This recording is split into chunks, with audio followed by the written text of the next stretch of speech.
Good afternoon. It is 6 o'clock on Sunday afternoon. It's time for Bike Church. I hope y'all had a good weekend. We had an excellent one. I know the storm that came through yesterday afternoon was really exciting, but we had a wedding during all of that outside. And you have not lived if you have not had a wedding outside with thunder and lightning and rain. And these folks didn't let it slow them up, not one little bit, though.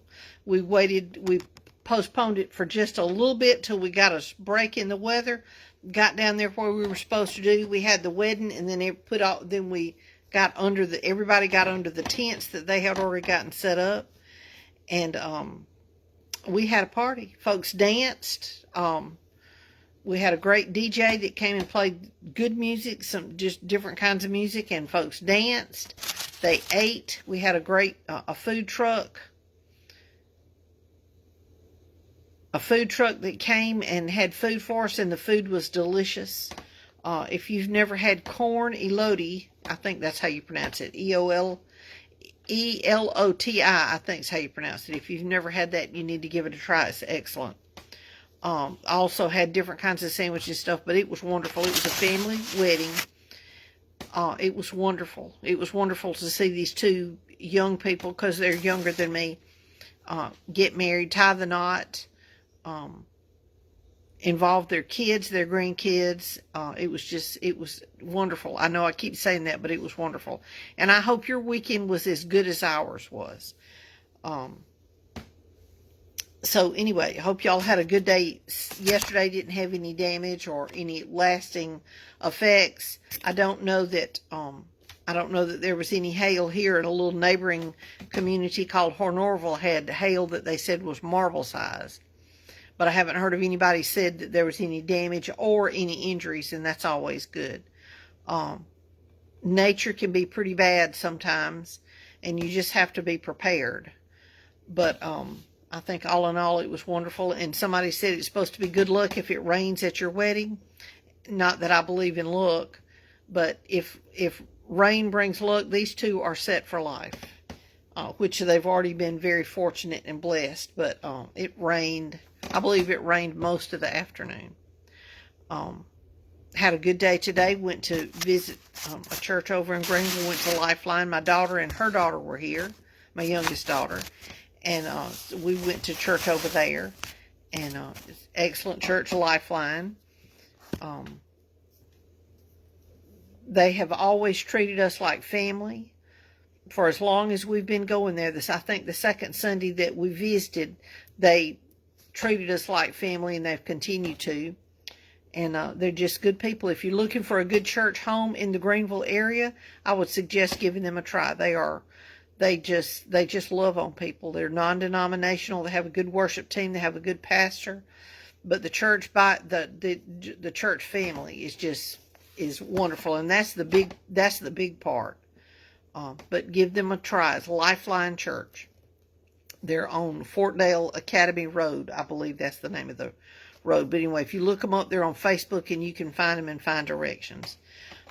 So tonight, I want to read y'all a little bit about David. I am still going through the reading the Bible through in a year, and it's you choose whichever translation you want to use. They just tell you which chapters to read, and I've been reading about. Right now we're in 1 Samuel, and reading about David. And if you know very much about David, you know that when he was a young boy, he was a shepherd for his dad. And even though Israel already had a king, Saul, who was put in place, God was not happy with the way Saul was leading the country and being disobedient in things, doing things that he knew better than to do. You know, sometimes you can do something wrong out of ignorance. And when you do that, you try to make amends. You try to do better and change your ways. But there are some people who just want to, they just want to do what they want, and it doesn't matter what God says or what anybody else says. And Saul was that type of person. He was not a brave person. He was not a nice person. And he was not a godly person. And so God chose another to take his place, and that person was David. So when this scripture happens, David has already been anointed the king of Israel by Samuel, and David has continued to do the work that he was doing, looking after his father's sheep, running errands, doing whatever his father asked him to do. He has already killed Goliath, and he has had some other things go on. But the chapter that I want to read to y'all tonight is 1 Samuel chapter 23. And I'm reading in a slightly different version. This time it's the Spurgeon Study Bible, the Christian Standard Bible. And it's the one that I got from Alistair Begg's Truth for Life Ministry. It's very good. It's a bright white paper, and the translation is good, and it's easy to read. The other one that I have been reading, the print's a little bit smaller, and the pages are cream rather than white, and so it makes it a little bit harder to read in this situation. I don't want too many lights on around me because it causes a glare on the screen, and then that makes it where y'all can't, it's distracting to y'all. So anyway, I'm sorry, I said 23. I meant chapter 24. And it is titled, David Spares Saul. When Saul returned from pursuing the Philistines, he was told, David is in the wilderness near En Gedi. So Saul took 3,000 of Israel's fit young men and went to look for David and hid him in front of the rocks of the wild goats. When Saul came to the sheep pens along the road, a cave was there, and he went in to relieve himself. Now, you know what that means. That means he went in there to go to the bathroom. David and his men were staying in the recesses of the cave, so they said to David, Look, this is the day the Lord told you about. I will hand your enemy over to you so you can do to him whatever you desire. Then David got up and secretly cut off the corner of Saul's robe. Afterward, David's conscience bothered him because he had cut off the corner of Saul's robe. He said to his men, I swear before the Lord, I would never do such a thing to my Lord, the Lord's anointed. And he was still the Lord's anointed. He had not stepped into the rank of king of Israel yet. He was anointed that, but it was not his time to ascend to the throne. And so he knew what his place was. His place was to honor his leader. I will never lift my hand against him, since he is the Lord's anointed. Verse 7, with these words, David persuaded his men, and he did not let them rise up against Saul. Then Saul left the cave and went on his way. After that, David got up, went out of the cave, and called to Saul, My lord the king. When Saul looked behind him, David knelt low with his face to the ground and paid homage. David said to Saul, Why do you listen to the words of people who say, Look, David intends to harm you?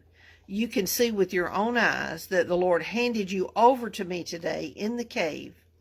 Someone advised me to kill you, but I took pity on you and said, I won't lift my hand against my Lord, since he is the Lord's anointed. Look, my father, look at the corner of your robe in my hand, for I cut it off, but I didn't kill you. Recognize that I've committed no crime or rebellion. I haven't sinned against you, even though you were hunting me down to take my life. And in case you were not aware, Saul has been trying to kill him off and on for a long time. He has tried to throw a spear or javelin, whatever you want to call it. He's thrown that at him. He has sent him out to places to try to get him to be killed. Done all kind of things. He would lose his temper with him. He was just irrationally angry with him all the time. And David had done nothing wrong. Verse 12. Excuse me. May the Lord judge between me and you, and may the Lord take vengeance on you for me, but my hand will never be against you. As the old proverb says, wickedness comes from wicked people. My hand will never be against you. Who has the king of Israel come after? What are you chasing after? A dead dog? A single flea? May the Lord be judge and decide between you and me. May he take notice and plead my case and deliver me from you." When David finished saying these things to him, Saul replied, "Is that your voice, David, my son?" Now, he was not Saul's son, but David was very best friends with Saul's son, Jonathan, and they had comforted one another and tried to keep each other out of trouble, and Jonathan had saved David's life on several occasions, working against his father. So for him to say this, if he means it, that says a lot. Let me read that again. When David finished saying these things to him, Saul replied, "Is that your voice, David, my son?" Then Saul wept aloud and said to David, "You are more righteous than I, for you have done what is good to me, though I have done what is evil to you. You yourself have told me today what good you did for me.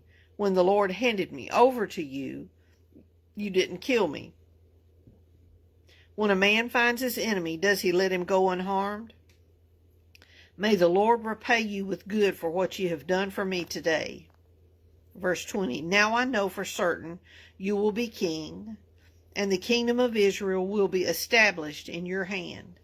Therefore swear to me by the Lord that you will not cut off my descendants or wipe out my name from my father's family." So David swore to Saul. Then Saul went back home, and David and his men went up to the stronghold. So David has just promised Saul that even though Saul won't be king, he will make sure that his family doesn't die out. And that comes into play later on. David keeps his word, even though other people do not. But to me, that's a good example of how we're to treat those in charge over us. You don't have to like the people, for example, you don't have to like the people in government, in any part of the government. But you do, as Christians, we are required to show them respect and to love them. And to love them means to pray for them. You don't have to like them, but you have to love them. And that may sound crazy, but I know you know what I'm talking about. We are to show them respect. We are to pray for them. We are to lift them up, and we are to do what we can to help them,